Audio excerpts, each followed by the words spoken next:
If you want to see your name at the beginning of all of our videos, as well as see exclusive content here on the homestead, please feel free to join our Patreon.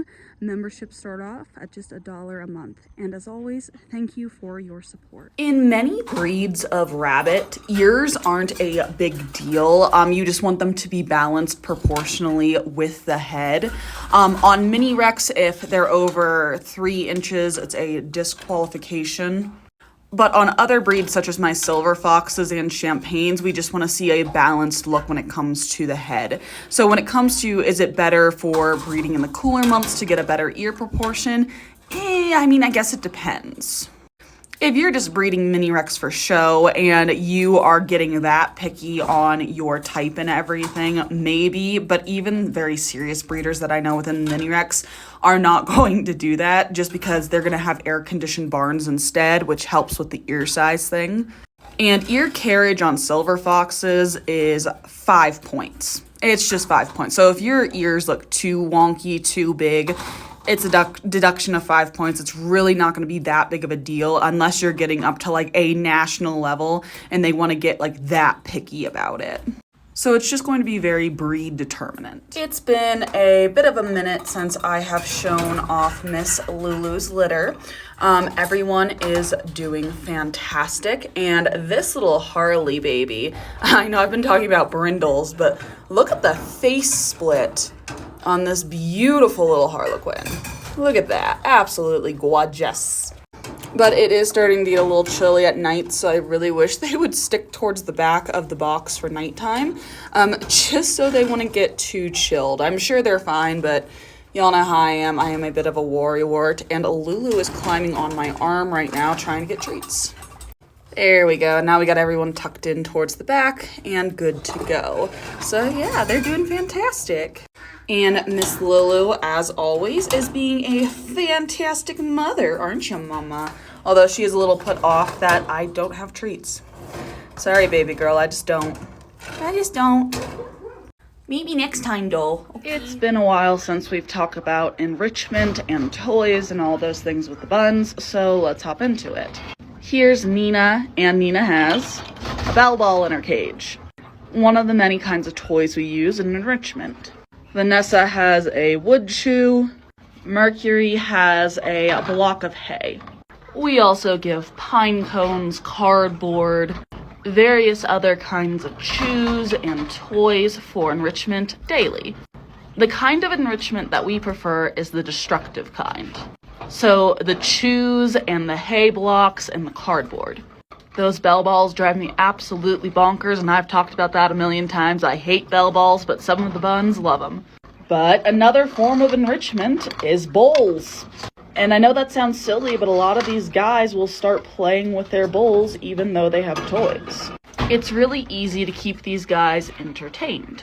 But all the buns get toys, and they get toys that they can either keep or destroy. And of course, I've talked about the wire flooring about 1,000,002 times, so if you're interested in that, I think you only have to go back like 4 videos in my log, and you will find videos about wire flooring and what proper wire flooring is, and the study that I use when it comes to that quite recently. There are hundreds of studies though. And if you go about 10 videos back, I have rabbit's feet, and I explain with rabbit's feet why the wire flooring doesn't hurt them. But yeah, enrichment is super easy when it comes to buns. They are tiny little destructo creatures. So this comment right here. So many people don't know or don't understand how important of a role genetics plays when it comes to foot problems. And how unfortunately there are so many illy bred rabbits within the world.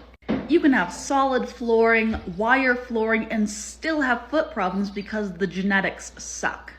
But it's also why I'm so anal retentive about breeding certain features within my lines. If I have a kit that has that bare spot on their heel, then I am not going to breed it into my lines. I need to keep the integrity of the proper foot covering on those rabbits' feet. But also because of this, and this might start a little bit of controversy, this is also why I will not put plastic coverings on the wire, like rests. I don't put any kind of rests on my wire flooring, because I don't want to hide a problem in my lines. At the end of the day, if my rabbits need rests to negate a problem such as sore hocks, then they don't have the proper genetics to be continued through my lines. And that's how you keep the integrity of good genetics for proper foot covering. But me having wire floors is controversial enough. Me saying I won't put rests on my floors is an even bigger deal in a lot of circles. Do what works for your rabbitry, but also know there are consequences whichever way you decide to go. So this in reference to the conversation that we have been having when it comes to scientific data, when it comes to studies and resources and backgrounds, when it comes to the proper appropriate care of animals, in this case rabbits. One of your arguments was that Google is free and I could just look up these resources by myself. But what is also free in most cases is PubMed, which holds hundreds of thousands of studies.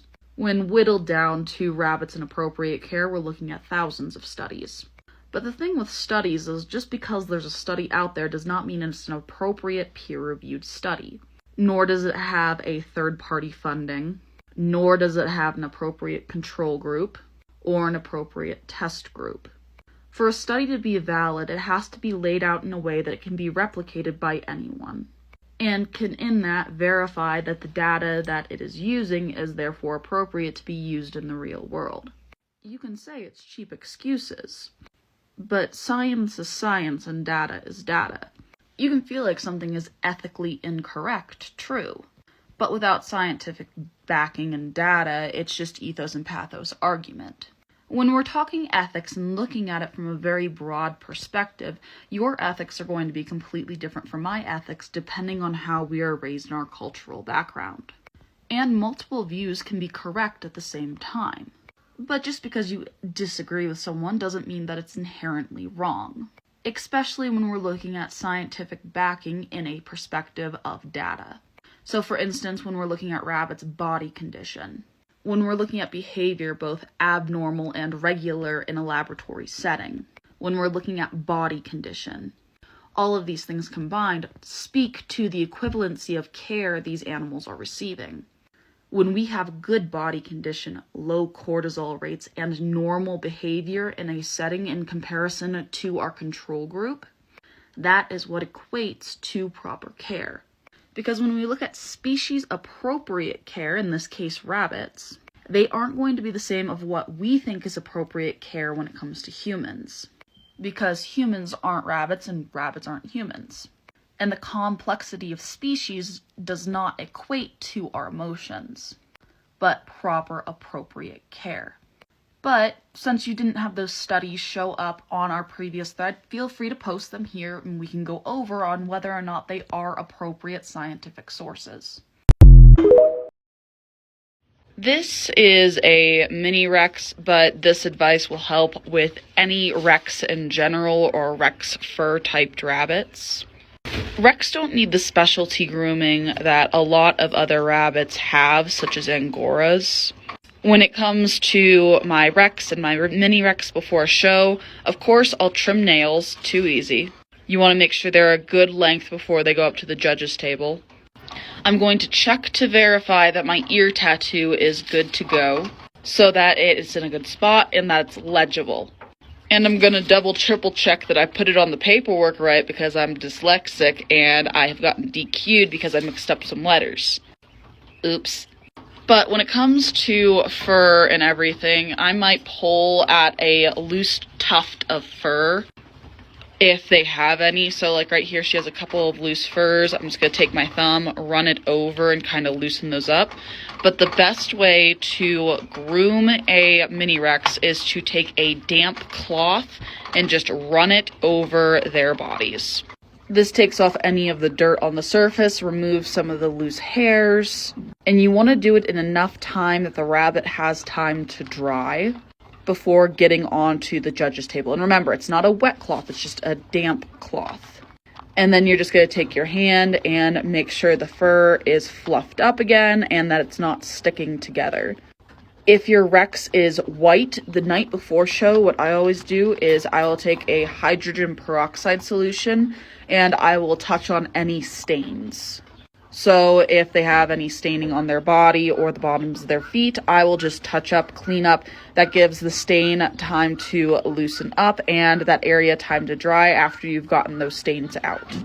But really, grooming any Rex rabbit fur type is super easy, as long as you aren't showing when they're molting. I've had rabbits before where the day of a show they blow coat and I just want to cry because they have the ridge line, so they'll have their long fur and they'll have that big bald patch because of pitting, and oh my gosh, it makes me want to cry every time. But a lot of times it does give the judges a good little chuckle. I have 2 of my 4 dogs out in the field where my chickens roam, and I don't have to worry about them eating my chickens. No, sirree, I don't. I just have to worry about them eating shit. My big guy just prefers to eat horse shit.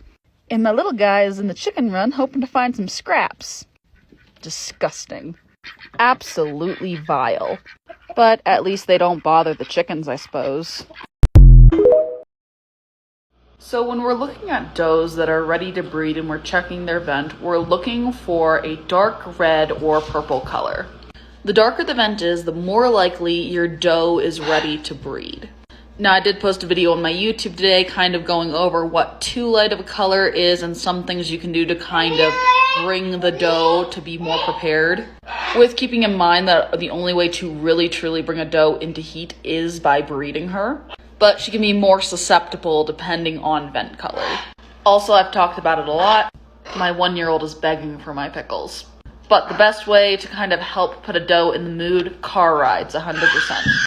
Beyond vent color though, when we're looking at breeding for a first time, we want the animal to be 80% of their adult weight. I like it closer to 90% if I can, just because it puts a doe in better condition. But 80% is pretty good. Now, depending on breed and size, the ARVA and the AG community say different things when it comes to age. For small breeds, we're looking at 5-ish months, medium breeds 6, large breeds 7, giant breeds 8 and up depending. I would personally do your own research and kind of figure out what's best for your breeds. Everyone's trying to steal these pickles. This is a chaotic video. Now, if we're talking about rebreeding a doe, when rebreeding a doe, technically you can rebreed the day of or the day after your doe gives birth. Not saying that is the best option, but in a commercial setting, that can be a thing. And if you are going for a high intensity breeding, in theory, you should do it before her current kits are 4 weeks. But if we're talking about safety of your doe, what you want to look at is condition. You want to make sure that your doe is staying around the standard weight, and that if she did drop weight in nursing her kits and birthing her kits, that she does gain that back. On top of that, when judging condition, run your hands over the animal from shoulder to hindquarter. She should be full of flesh without feeling any pin bones or any of her spine. But with gentle palpation, you can feel those bones. And again, I'm talking about commercial type. We're not talking about minis here. We're not talking about giants. Those are a little bit different because they are outside of my forte, other than Mini Rex. But again, dependent on breed, you want to verify body condition. Just because you wave at me doesn't mean you get a pickle. But to give you an idea for my breeding schedule, I don't even think about rebreeding my does till her current kits are at 4 weeks. So that her current kits are weaned off before she has the new kits at a safe age. And in theory, she's regained condition. Most of the times it's later though. Ignore the hair. The 5-year-old wanted to make my hair boingy. It's just gonna end up being a rat's nest, and I know it is, but it is that time of year. The time of year where we find cold rabbits on the wire, most of the time babies. But I've also seen in some of our meat rabbit groups some adults as well. So this is just a friendly reminder that if you find a cold rabbit, even if it is stiff and hard in its cage, it is not too late until they are warm and dead. So pick those babies up, put them in your bra, put them against your skin, and warm them. I've got a baby in my bra right now. He's been there for about 30 minutes. We're going to warm him up. There's no blood in the quick, so we're going to keep trying. But there's the skin-to-skin method. There's the warm water and baggie method, where you basically take a thing of warm water, you put a baggie in it, and lay the kit down in it so its head's facing up, and let the warm water surround it. Don't seal the baggie. There's the heating pad method, where you put the babies on a heating pad. And then I've also seen people put their babies under heat lamps when they get too cold. I don't prefer that, but just know it is an option. My preferred option is the skin-to-skin method. And again, if you find cold kits from the time they are first born all the way up, remember, they are not dead until they are warm and dead with blood in the quick. So their quicks look red instead of pink. I just had to go into my rabbit group today and put a picture of this kit's toenails and be like, hey, look, do these look pink to you, or I'm seeing things? Because sometimes I'll try to revive things that are a little too far past. It's great to have bunny friends. So this is going to serve as my update for the Little Broken Otter kit, as well as an answer for the quick situation. Unfortunately, the runt of this litter did not make it. It could have been a failure to thrive. It could have been a heat situation. There's a lot of things that it just could have been. If I find a kit gone in the cage and there's no blood in the nails, I automatically just start trying to revive it and warm it up to see if maybe we can save it. Unfortunately, sometimes that doesn't work. Now, if you are just here for the update and you don't want to see an example of the quick being normal compared to the blood in the quick, then this is your time to scroll away. Thank you so much for being here. This was the kit's nails around the time that I found them. Now, it's important to remember that there is always blood in the quick because the quick is the blood supply to the nail. But this is the color that it should be. It should be a light pink color. If your kit is cold and has this color in its nails, then try to revive it. This is where the saying, if they are cold and dead, they aren't really dead. You want them to be warm and dead. And I put the little guy in my bra and just started to warm him up and trying to work on him. Here is what the nails looked like about an hour and a half later. As you can see, they have darkened up and we have that darker colored blood in the nails. This is where it comes in that they are completely gone. There's nothing you can really do after this point to save them. So it really sucks. Unfortunately, we lost a kit out of this litter, but again, it's the runt, and there's so much that can happen when it comes to our runts. Sorry, y'all, that it's not a good update this time. So again, I am not getting those resources. I am not getting the studies, the names of them, a URL or anything. And that is in our original thread, my last video. But if you want to put them in this video, that's 100% okay as well. Now, something we haven't talked about on this page before are mills. And you hear a lot of times in the ethical dog breeding world about puppy mills. Now, when you specifically look up rabbit mills or rabbit breeding mills, there isn't much of a definition. And it's kind of conglomerated into the puppy mill factor. So let's go over what that is. Puppy mills are inhumane, high-volume dog breeding facilities that turn out puppies for profit, ignoring the needs of pups and their mothers. Dogs from puppy mills are often sick and unsocialized. Puppy mills commonly sell through internet sales, online classified ads, flea markets, and pet stores. So I may have a controversial opinion about this, but you'll have to stay tuned to see that. So let's talk about my numbers. This year I produced a total of 157 kits born. And before I really understood how to use the app, I just marked my butchers as culled. I just recently learned how to use the butcher field. So it's kind of all squished together.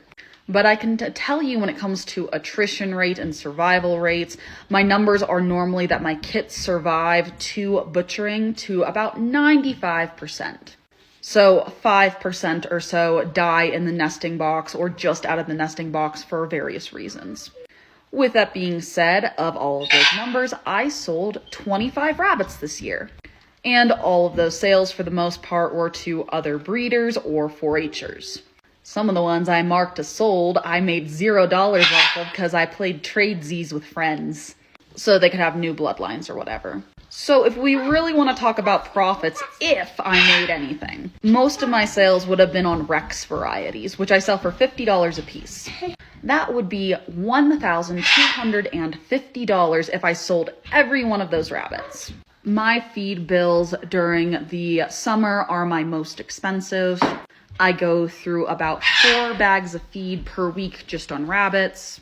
And then in the winter, I go through 2 bags a week. So let's just average out to 3 bags a week for 52 weeks. That is 156 bags of feed at $20 per bag.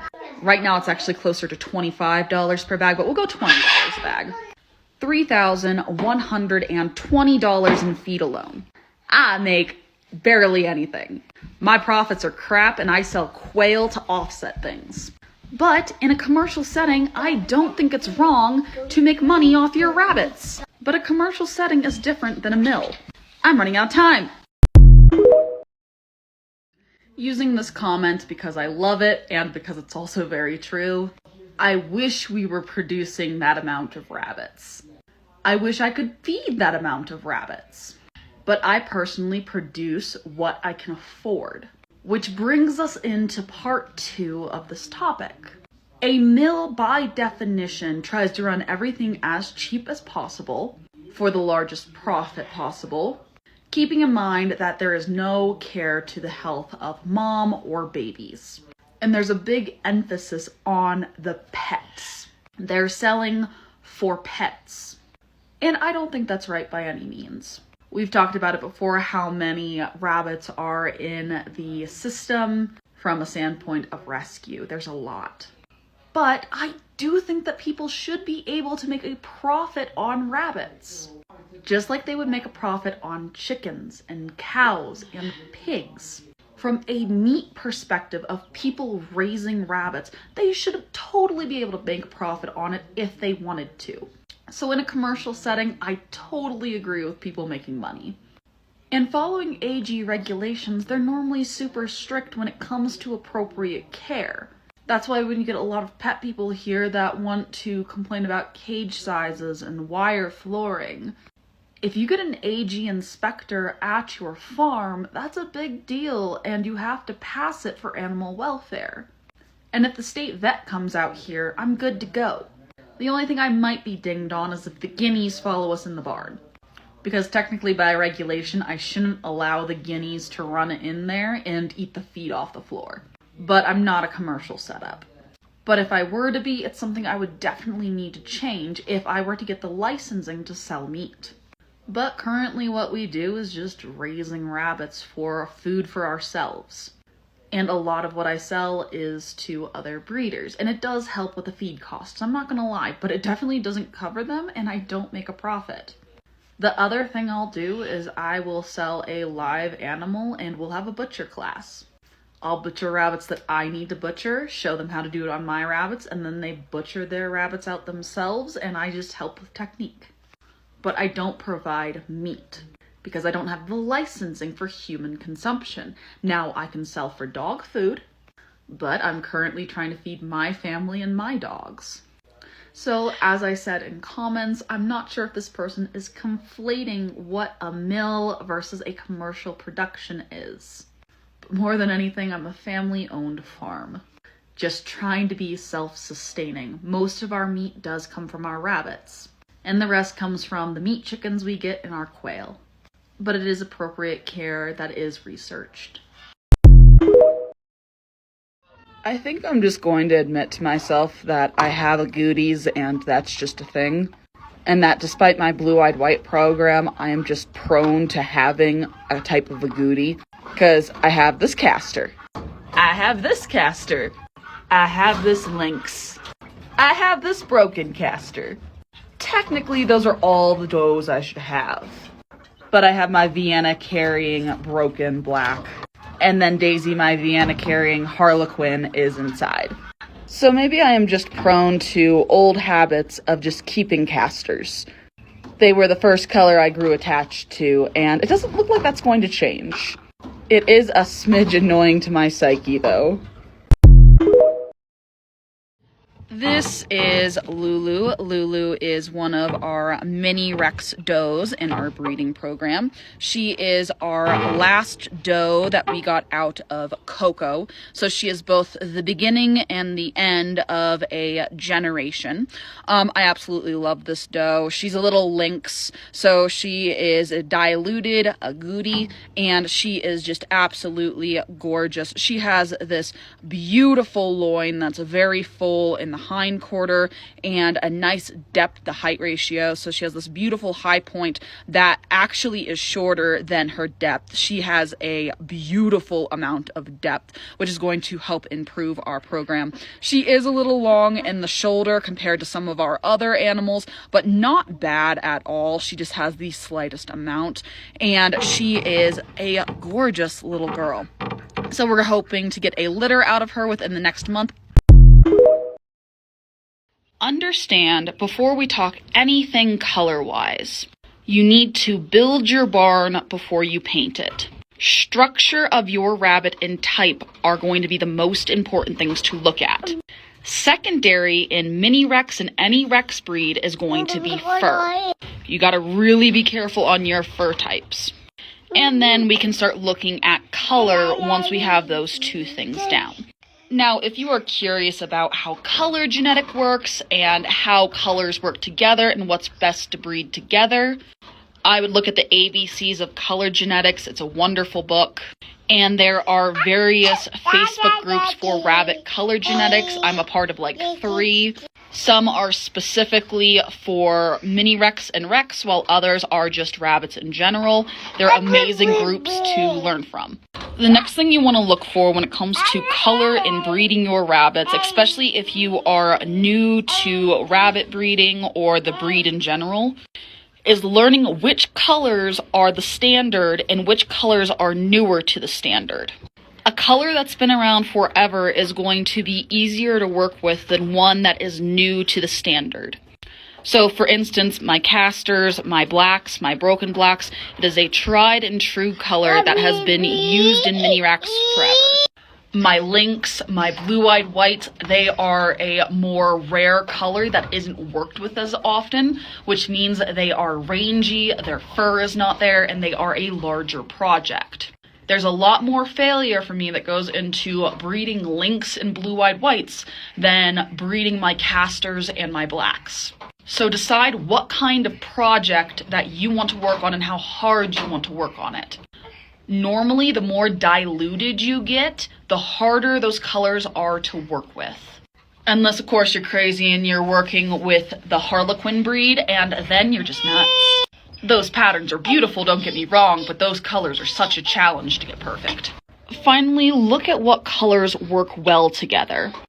For instance, I would be okay breeding my casters into my blue-eyed whites, but I would never breed anything chocolate-based into my blue-eyed whites. Black pretty much works with anything, but in general, I completely avoid shaded colors in my mini Rex if I can. And then another question, do you want to work with broken lines or do you want to completely avoid it? When we get really deep into the sauce when it comes to color patterns, do you want to focus on agouti? Do you want to focus on tan patterns, such as otter? Do you just want to deal with self-based rabbits? And that's just on the A lotus. We're not even getting into the other lotuses. Dive into your research and figure out what kind of colors you want to work with.